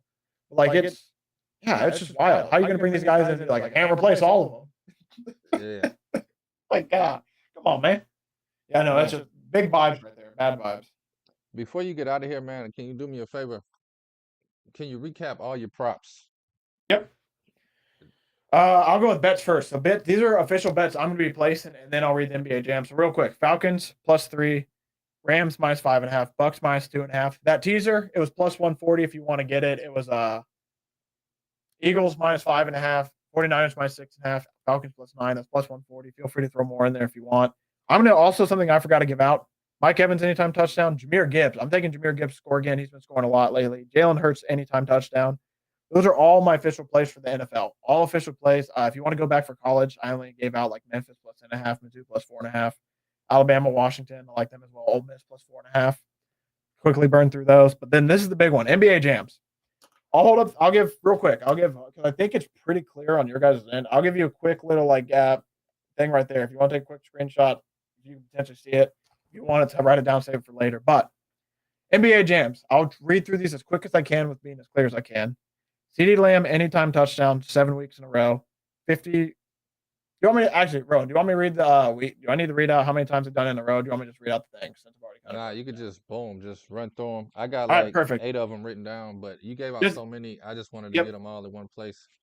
Oh yeah. Nope. I agree. So yeah, if you want to, so basically, yeah, if you want to go back and hear how many times these have hit in a row, go for it. Just know for the people who are new, NBA jams are at least 3 times in a row. Most of these are like at 5 and 7s and 4s, so just bounce around a little bit. CeeDee Lamb for his NBA jams, anytime touchdown, 50 receiving, 6+ receptions. Raheem Mostert, anytime touchdown. Rashee Rice, 50+ receiving, 6+ receptions. Gibb, 50+ rushing, 60+ rushing. David Montgomery, 50+ rushing. Puka Nacua, 4+ receptions, 5+ receptions, 50+ receiving yards. Kyron Williams, 80+ rushing yards. So I guess 90+ rushing yards would be in there too with the 3. So 80+ rushing yards, 90+ rushing yards, 100+ rushing yards. Cooper Kupp, 6+ receptions, 50+ receiving yards.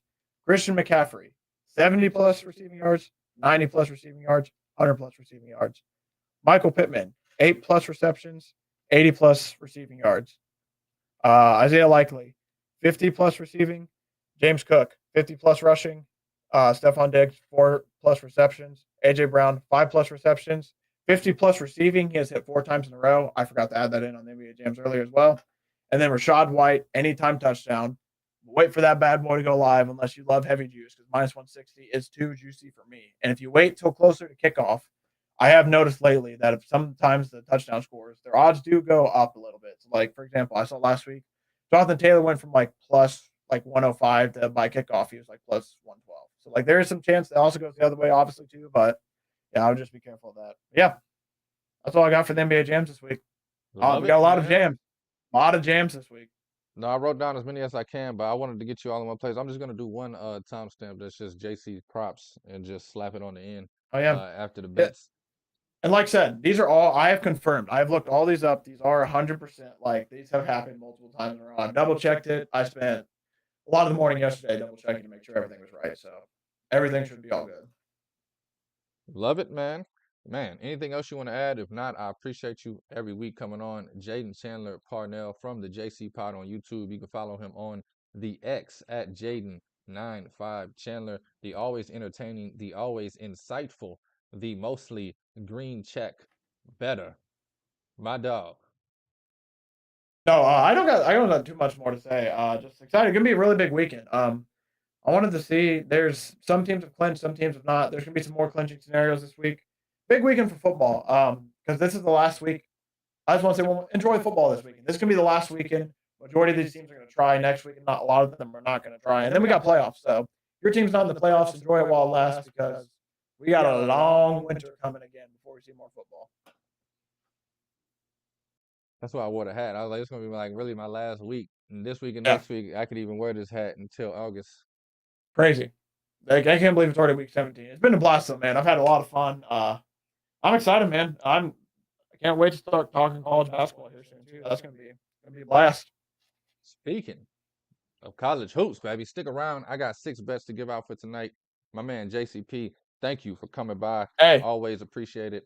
Always in the thankful great for it. words of Genghis Khan, let's make some money, man. There you have it. JCP's last words. Let's make some damn money. Speaking of college basketball, baby, uh, let's get to it. I'm gonna wait 5 seconds so I can hit a clean timestamp.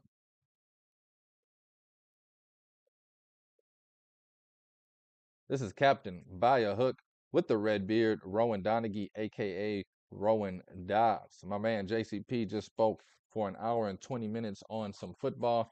Time for me to touch the hardwood, the collegiate hardwood to be specific. A bunch of good games going on today and tonight. Gonna be rocking and rolling, baby. I got 6 bets for you.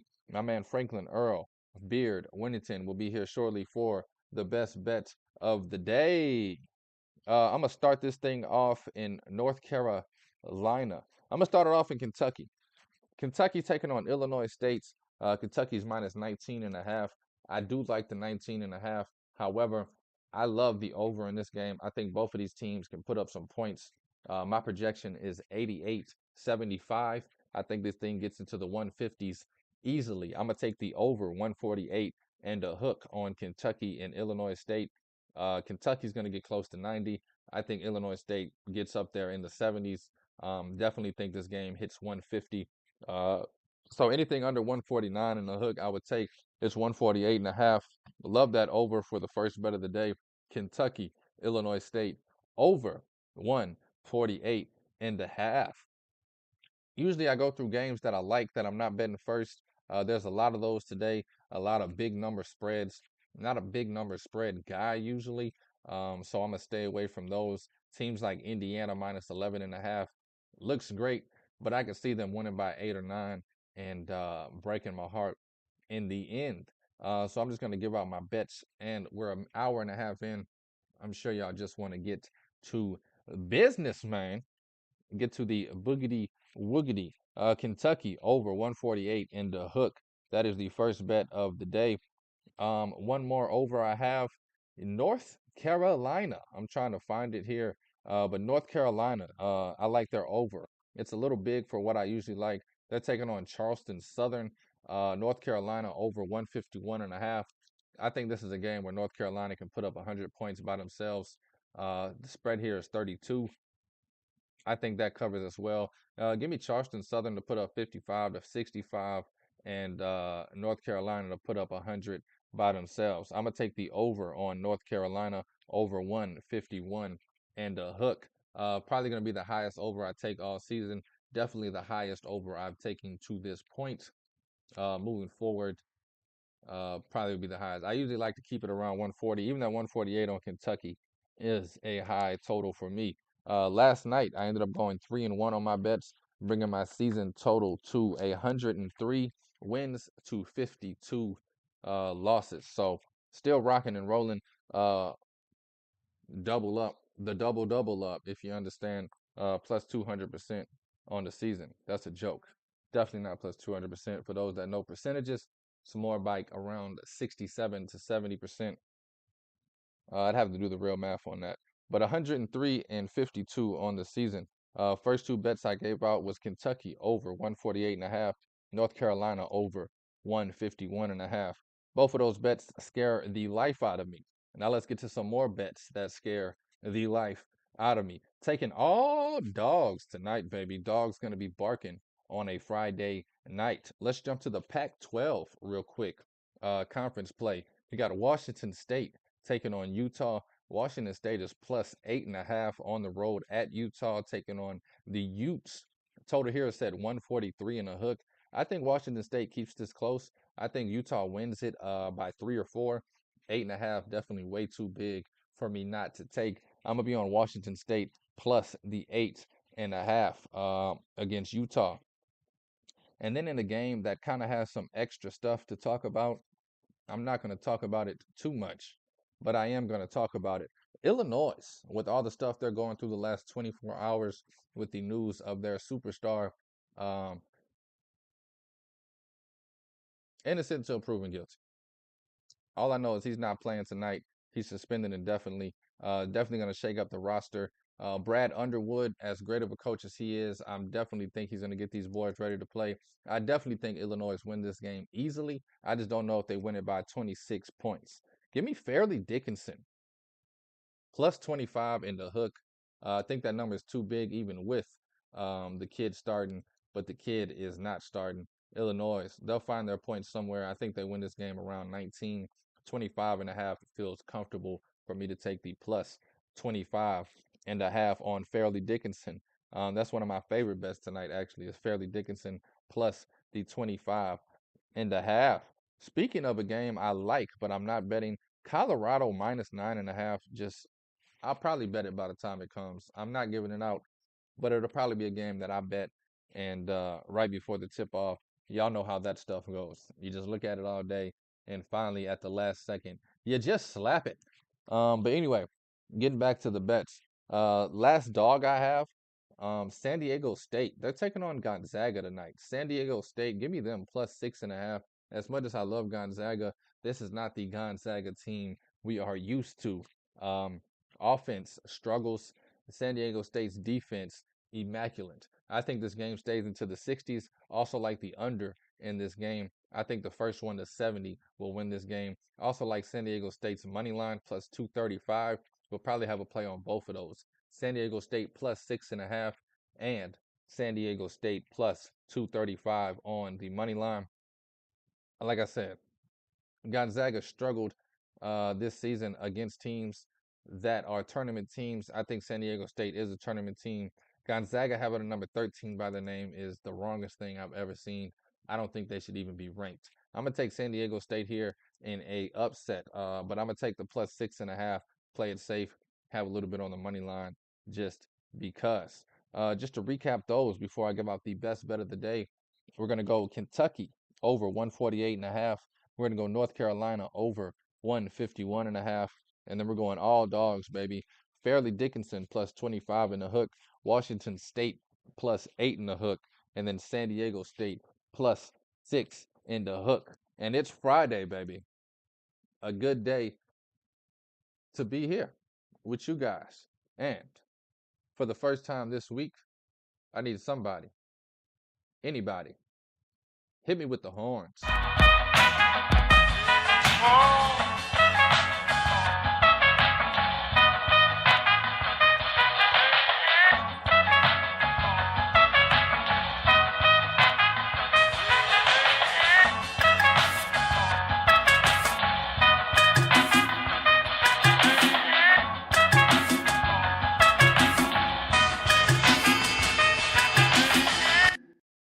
Yes, sir, Franklin, Earl, Beardwinaton.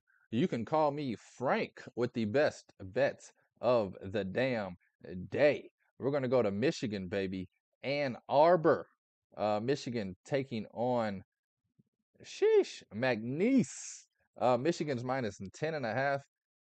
Not gonna lie to you, I don't trust Michigan to cover any number, but I do think this game is a high scoring affair. My projections have it at 88-85.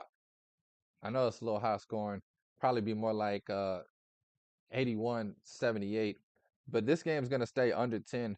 This game's gonna have some points scored. Give me the over as the best bet of the day. Michigan, McNeese over 145, and the hook. Franklin, Earl, Beard, Winnington with his best bet of the day. Michigan over 145 and a damn hook. How you like it? I know that you love it, man. Anyway, uh, just to recap those, Michigan over 145 in the hook. Franklin, Earl, Beard, Winnington's best bet of the day. That's probably the quickest best bet of the day I gave out. Give a damn about breaking it down for you. I've been talking for an hour and a half. We're going to go North Carolina over 151.5. San Diego State plus 6.5. Washington State plus 8.5. Fairleigh Dickinson plus 25 in a hook. And Kentucky over 148.5. That's the college basketball bets for tonight. For tomorrow's college basketball bets, do not forget to check out staredownsports.com. Every morning, my college basketball bets come out in written form. These 6 bets will be in an article shortly for y'all to check out as well. If you don't feel like listening, you know you can always go to Stare Down Sports, scroll down, take a screenshot of everything in bold. Those are all my bets for the day. So Saturday and Sunday especially is when you need to go to Stare Down Sports because I am off when it comes to doing the show. But thank y'all for listening. Thank you for watching. Thank you for the love, and thank you for the support. This is Captain by a Hook with the red beard, presented by Stare Down Sports. I am Rowan Donaghy, a.k.a. Rowan Dobbs, going live on a beautiful Friday, the 29th of December. Boy, oh boy, getting closer and closer to the new year. As always, if you like the show, tell a friend. If you hate it, tell two. And if you love it, tell your whole damn family. Take all these wagers at your own risk, and please, please gamble responsibly.